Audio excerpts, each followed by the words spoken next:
bem, pessoal? Voltando aqui para a resolução das questões. Questão 76 é uma questão que diz o seguinte: uma mulher branca, 47 anos, comparece à consulta médica na unidade básica de saúde, queixando-se de presença de lesão escurecida, olha só, escurecida, assimétrica e de bordas irregulares em antebraço esquerdo.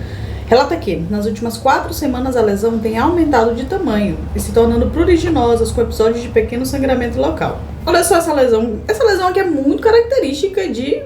Que lesão? De um melanoma, muito característico. É o tipo de questão que nós olhamos diretamente para a imagem e já segue para a próxima, porque é muito característico de um melanoma. Considerando a situação apresentada, a principal hipótese diagnóstica da paciente é... Então, pessoal, vamos lá. Lembrando aí do ABC do melanoma. O A, ele vai ter o quê? É uma lesão que tem uma assimetria, certo?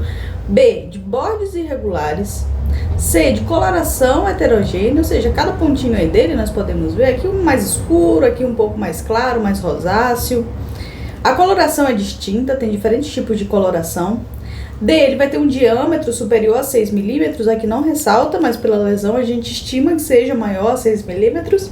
E é a evolução, segundo a evolução que refere a paciente, ela diz que já é uma lesão que vem evoluindo aí, que antes era pequenininha, né, imperceptível, e agora tá aumentando de tamanho para eventuais sangrados. Então, aqui, letra A é a nossa alternativa correta. Questão 77 diz o seguinte: homem de 36 anos é levado a um hospital terciário pelo serviço móvel de urgência após queda de altura de 4 metros. Ok. No atendimento pré-hospitalar, o paciente evolui com rebaixamento do nível de consciência, ok, 7 na escala de coma de Glasgow, ok, e intubação orotraqueal. Ou seja, já que o paciente foi aí diminuir o Glasgow menor a 8, a gente já sabe que diretamente intubação. Foi observado hematoma subcutâneo na região frontotemporal direita, sem outras lesões aparentes e sem nenhum tipo de hemorragia externa. O paciente não havia ingerido álcool ou drogas, nem apresentado comorbidades. Segundo o ATLS, ao entrar na sala de emergência do hospital, qual deverá ser a conduta prioritária? Essa questão aqui, ela é muito legal e ela foi muito casca de banana. Porque qual a primeira coisa que nós vemos hoje? Hoje, segundo a 11ª edição, né? É o X, A, B, C, D e E. O X nós sabemos é se, por exemplo, o paciente ele tem aí uma lesão, é sanguinante, está sangrando, tem um sangramento em algum membro, nós precisamos fazer o tourniquet, ok? Justamente para poder estancar nos momentos iniciais esse fluxo de sangue. O A, olha só aqui. O A, o que nós vamos ver? Nós vamos ver 3 coisas principais. O A é observar se a via aérea está pérvia, via aérea pérvia,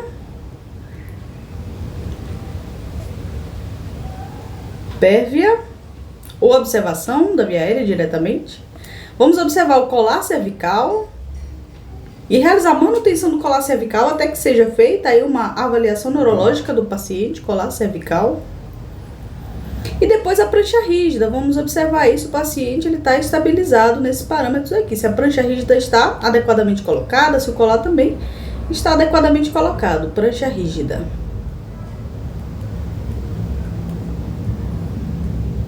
Dentre esses 3, a primeira coisa que nós iremos observar no paciente, ou seja, o paciente está ali, chegando na ambulância, entra na sala vermelha, nós somos os médicos responsáveis ali pela sala vermelha. Primeira coisa que nós iremos ver, via aérea pérvia, certo? Dependendo se o paciente já está entubado, nós precisamos observar, precisamos ver como está essa intubação, se ela está bem feita, se o paciente está conseguindo ventilar com o aparelho. Vamos observar também se está bem colocado, se não estiver bem colocado, é necessário realizar novamente a intubação, necessário voltar aí no procedimento, enfim. A via aérea é muito importante nesse caso e é algo que nós precisamos ter em conta, tá certo? Então vamos lá, ele diz aqui: segundo o ATLS, ao entrar na sala de emergência do hospital, qual deverá ser a conduta prioritária, como ele diz aqui? Vamos lá.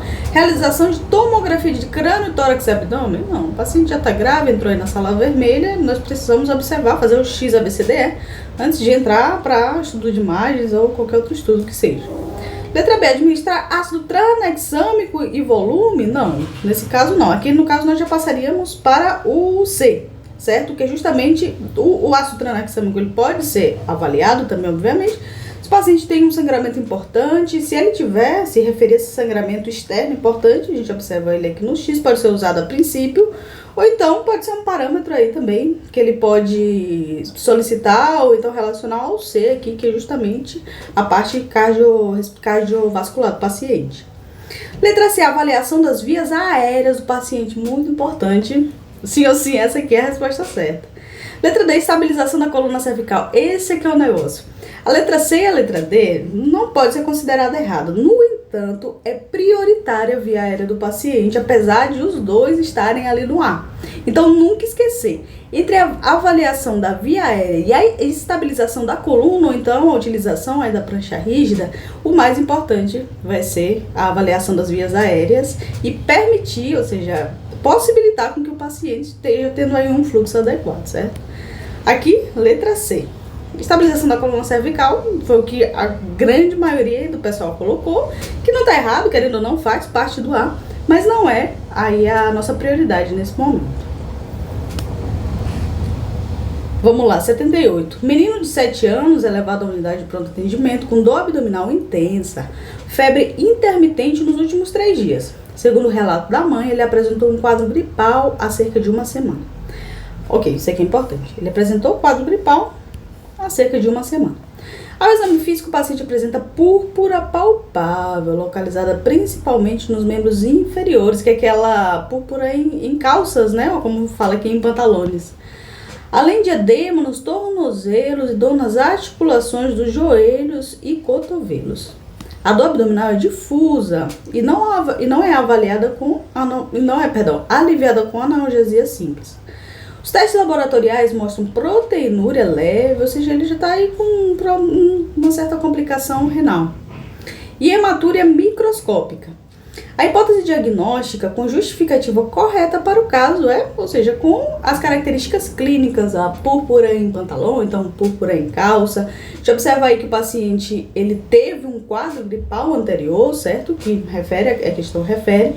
Está tendo presença de proteinúria, está tendo aí presença de complicações renais já, relacionada aí a um possível síndrome nefrótico. Isso aí se refere a quê?